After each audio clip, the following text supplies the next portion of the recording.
HipHopSince1987.com.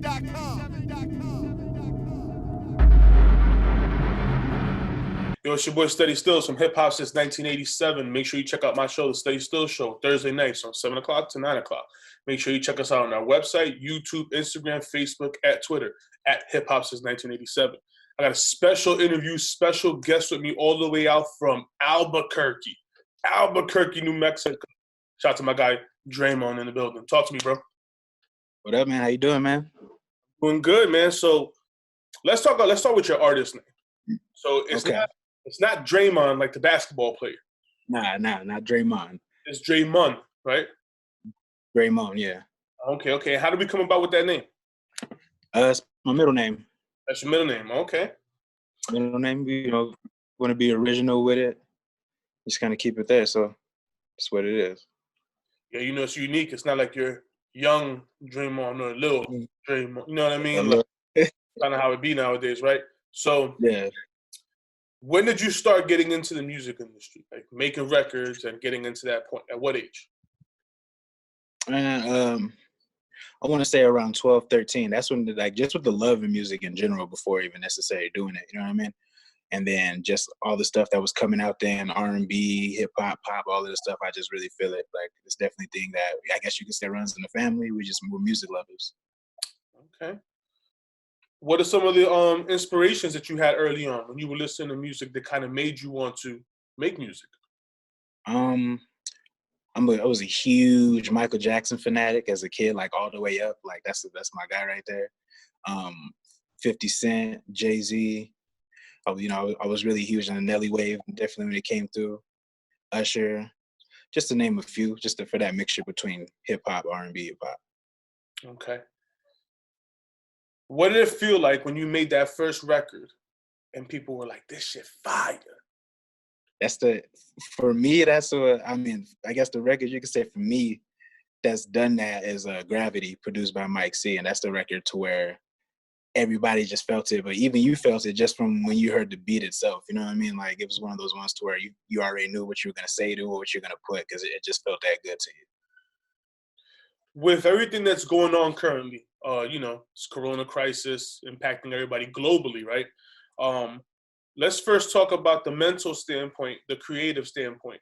As a songwriter, as a musician, as an artist, how does this impact you to make music currently or to work on things that you might have started before everything became a shutdown?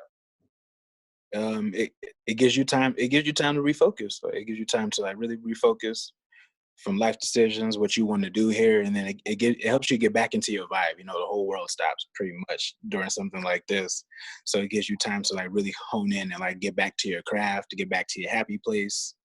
So for me and myself, it gives me more time because I'm always working on music and stuff, and they say even during stuff like this, it doesn't stop. So you gotta stay ready. You know what I mean? Stay ready so you don't have to get ready is what they tell you. So I've always wanted to keep that up. Has having access to studios or things like that, has that impacted you?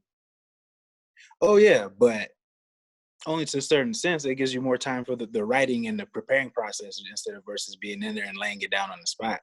Definitely gives you more time to hone in on it. And most producers, they're definitely staying away from it right now. If they are in the studio, they're in there by themselves, just doing mixes by email or, Zoom calls and stuff like that. Yeah, this is what we know. Most people might not know. Well, we were supposed to actually meet up, South by Southwest. Once that got kind of shut down, it kind of put a big spin on us, us being out. I'm out here in Philly, you're in Mexico. So, but, you're still grinding through. You continue to work. Of course, I'm continuing to work. Hip Hop Since 1987 continues to work. And talk to us about this exclusive video. Oh, yeah. Dropping May 28th. Yes. No exaggeration. The animated video by Omar Nader himself. He did my Gravity video. Y'all could definitely check that out too. We really it's a huge fusion going on right now. And it's happened before, but it's even more noticed now, I feel like, with hip-hop culture and anime culture, or what you could say comes from Tokyo, different stuff like that, Dance Revolution, and the future. We're getting to that state to where the cars are driving themselves, eventually be flying almost like they say they would maybe 30, 40 years off in prediction from the movies, you know, but you know, we're getting to that. So Omar just wanted to really fuse that in there and capture it, and especially with the sounds, because the song gives you like it gives you a visual of the world, you know what I mean? Different places you want to be at, maybe Tokyo, LA, New York, Vegas, you know, somewhere that gives you a bright light city feeling that people consistently talk about. Okay. That was because, you know, that was one of my questions off the air was, you know, how are you blending in anime and hip hop? You know, like where did you see that connection, and you know, how did you kind of form that, especially for this video? Well, of course, you know, doing something necessarily different, you know what I mean? It's because I like to keep the music videos themselves artistic one way or the other, whether I'm in it or I'm not in it, and that's definitely music paints all kind of visuals like that.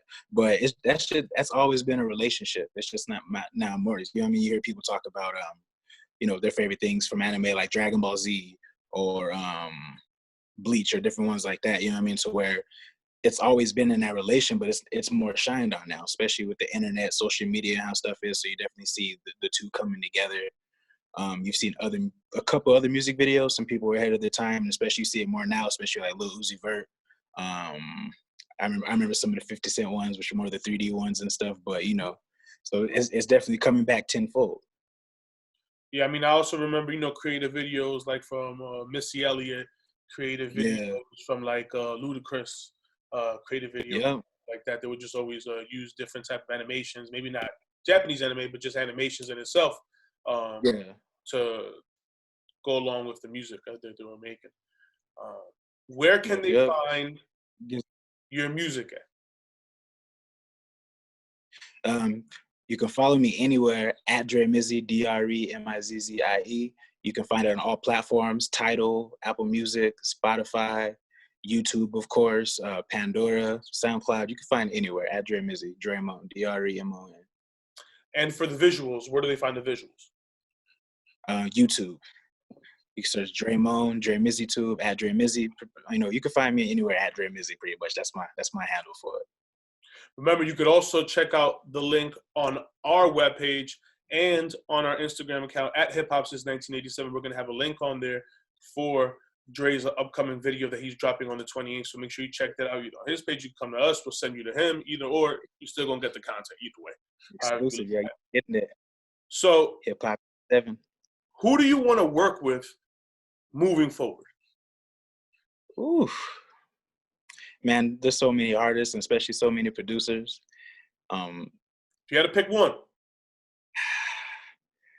I would do a nice, I would say either Jordan Lucas or J. Cole, or maybe Brent Fires. Like I'm really on their music right now.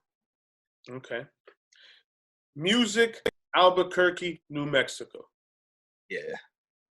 So yeah. I don't know a lot of rappers from Albuquerque, New Mexico, you know? So how do you feel that impacts you as an artist, because that's where you come from and you hail from, right? Making music. I really feel like that, and not just from like an arrogant standpoint or being cocky, but I feel it's definitely a forefront for it. You know what I mean? I'm definitely frontlining for it, and, you know, taking it places to where I feel like Albuquerque hip hop has never been, you know what I mean? And outside of the state, in different places in the world, to the West Coast, to the East Coast, to down south here. And it's definitely something else, because nobody's necessarily have touched on that. Not saying that they haven't had success with it. There's some dope battle rappers, there's some dope, you know, conscious rappers, there's some dope singers. We have the talent and the artists out here. And I just feel like I'm one of those front ones that's pushing it and taking it to where it's never been before. You know, it's always good to be a pioneer, to be a leader. It's always a good thing. So the fact that you take that approach on shows a lot about your character. What's up next for yourself this year? With pretty much, it's kind of like an influx, right? We don't really know how this year even ends, kind of, sort of, right? It's like playing the game of Jumanji. Yeah. Like every month, it's like a whole new level that comes up. But what do you have for yourself as an artist this year, or are you focused more now into 2021 because of what's going on? As far as like with planning music and where it goes, we're almost already in 2021 anyways. If you're staying busy and got plans and want to, you know, execute it out, we're not necessarily looking at it year by year, but just getting it done from, you know, what you might have on your list or your goals or what you're trying to reach. But you know, we're doing the No Exaggeration video. You know, I started with Hip Hop '87. Going from there, I have a single Under Fire that's gonna come out after that. The album Second Nature, and then I'm just gonna kind of keep it between there, and especially with the singles and the visuals, and just be throwing it out because we got free space and free time to just throw it out there and like really give it to the people. So that's what we want to do. Okay. Now, we don't know exactly when concerts and shows and things like that come up back about, but talk to me about potential tours. Well, you know, before COVID-19 came and did its thing, I was on the start for the HBCU tour for 2020, Feel the Culture, touring the HBCUs, which show do yearly or annually. So, yeah, so that's where we're going to kind of pick up at, you know, as the concert's clear, because we're still good. That's one of the tours that got postponed, that got pushed back. So, have they given you any information as to when they feel like it might come back or not yet? Towards fall, summer. I did an interview with them for their radio stations with Lamar, great guy. You know, so we kind of caught up for there. So towards summer towards fall, so like July to August, as far as it looks right now. But just like we said, you know, it could be a whole new level of Jumanji, and that could be, you know, New Year's, a little bit after February, which is all fine and everything. But I'm definitely looking forward to that, and just doing shows in general and traveling. Okay. Categorizing yourself to an extent, right? Some people that might listen to your music might say that you're more of a ladies' man type of a music person, more of an R&B flow type of guy. In that sense, do you find yourself more in that lane, or do you consider yourself more like a rapper, lyricist on the other side? Like, where do you put yourself? Who is Dremon? It's what I feel about it is I feel like it's definitely it's a balance. It's an in-between. It's smooth and it's easy on the ears towards the ladies, but it's still lyrical. It still has lyricism in it. It still has a poet's touch, MC touch, I guess, if you will. So it's a good in-between one. It's more of the style that comes off to it like that, but it's still saying something, and that's where I want to keep it at. You always want to say something, no matter what you feeling, how you feeling about life, towards ladies, outlooks, or anything. Do you have another single or another project coming out within this year? Under Fire and Second Nature, which you'll find those on all platforms too, and that's what we're feeding off of and jumping into after No Exaggeration. Okay. So to close out, if you had to give advice to one artist right now who's starting to get a little, you know, movement, he might have just got one song on Tidal or Spotify right now, and Corona hit. Now he's just, you know, he doesn't have a catalog like you. What could you tell him to inspire him to keep going on? Back to what we were saying earlier, man, just stay ready so you have to get ready. That means keep working on music, keep doing tracks, because we might feel the type of way as an artist about the song itself or the songs that we do here, but what's going to hit with the people is going to hit with the people. So you don't know exactly what that is. And the only way to find that out is if you keep doing music and stay at it. Are you available for features? Oh yeah, I'm available for features. Definitely the vibe on it, to work, see what we can come out with, and something we can really push out and mash out. I'm for it. I love working with people and seeing what other artists are doing. As far as for features, how can they get in contact with you? Dude, you can check. I mean, you can hit me on the social media handles at Dremizzy. Have the email, themusicrecords@outlook.com.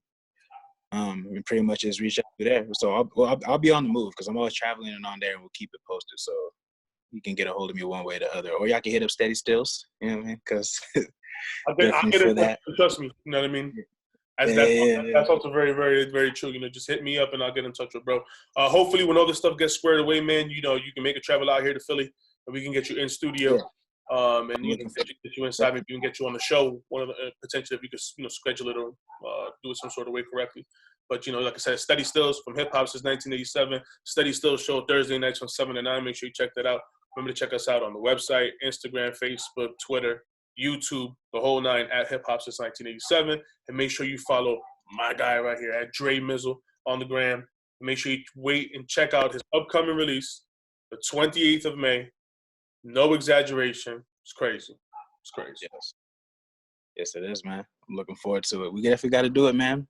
All right, bro. Well, listen, man, I appreciate you, checking in, coming through. One more time, give everybody your social media handles and where they can find visuals one last time.